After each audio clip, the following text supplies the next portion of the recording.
C'est aujourd'hui, le jour de mon spectacle. Ce soir, je danserai le premier rôle dans Thème et Variations, décrit par ceux qui l'ont dansé comme l'un des ballets les plus difficiles. Mais avant tout ça, il reste encore quelques heures. Après le réveil, j'essaye de faire comme si c'était une journée normale, sans grand rituel. Mais en vrai, tout tourne autour d'une chose. Rester calme, concentré et focus. Ensuite, je me dirige vers mon bureau, l'opéra. Pendant le trajet, j'essaye d'être plus émerveillé par les petites choses qui m'entourent, de m'imprégner de ces sensations positives. Les gens qui ne savent rien de ce qui va se passer ce soir, ça m'apaise.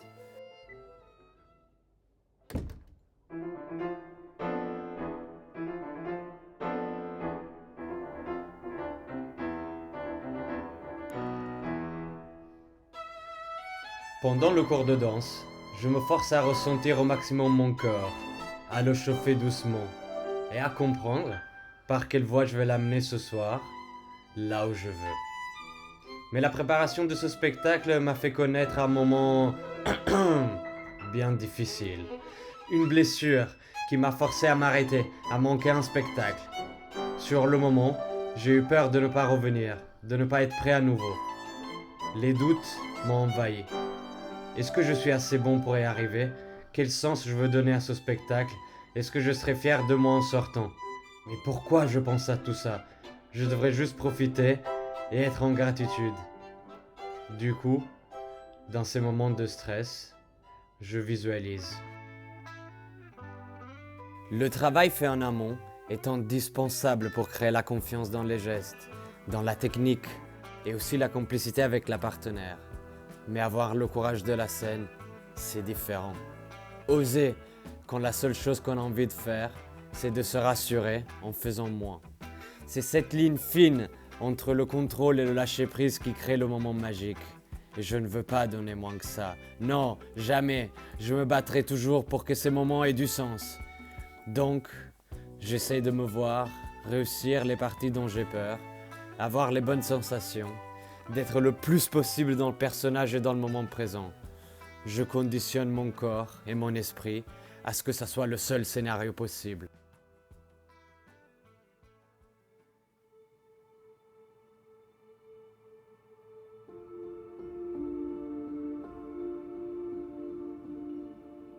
On est à quelques heures du spectacle et je rentre chez moi dans ma bulle. C'est là que le moment plus solitaire arrive. Je sais que dans les heures qui vont suivre, je vais rester seul avec mes pensées. Et c'est sans doute le moment le plus dur. Dans ces moments-là, j'essaye de me rappeler que je ne danse pas pour être parfait. Si j'arrive à faire ressentir des émotions aux spectateurs, c'est sans doute grâce à autre chose, à une implication totale, faire vivre chaque pas, chaque regard, et ces moments où j'arriverai à faire arrêter le temps. Le spectacle est fait de plein de petits moments importants, mais ensemble, ils créent quelque chose d'immense.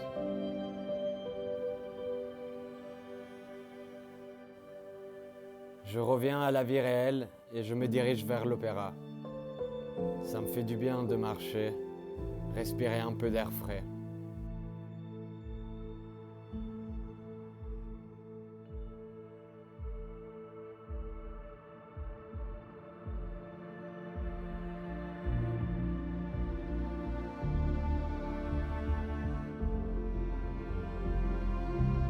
J'arrive dans ma loge, je prépare toutes mes affaires, puis je vais me coiffer et maquiller.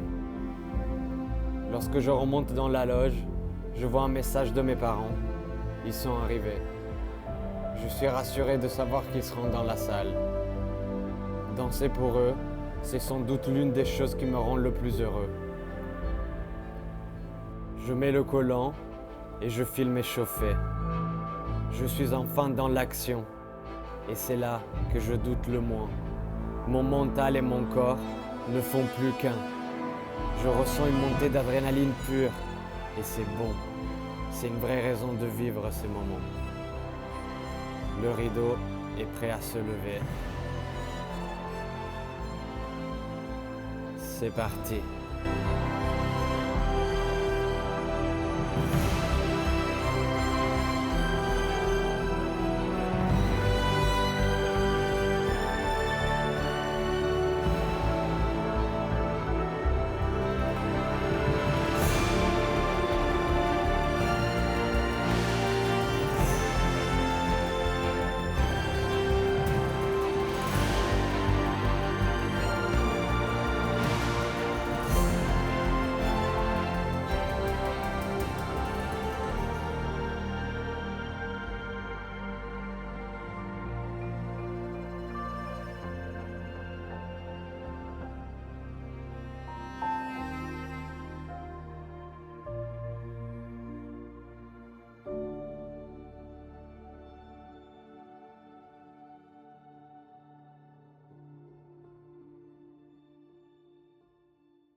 Le spectacle se termine, l'adrénaline gagne encore sur la fatigue.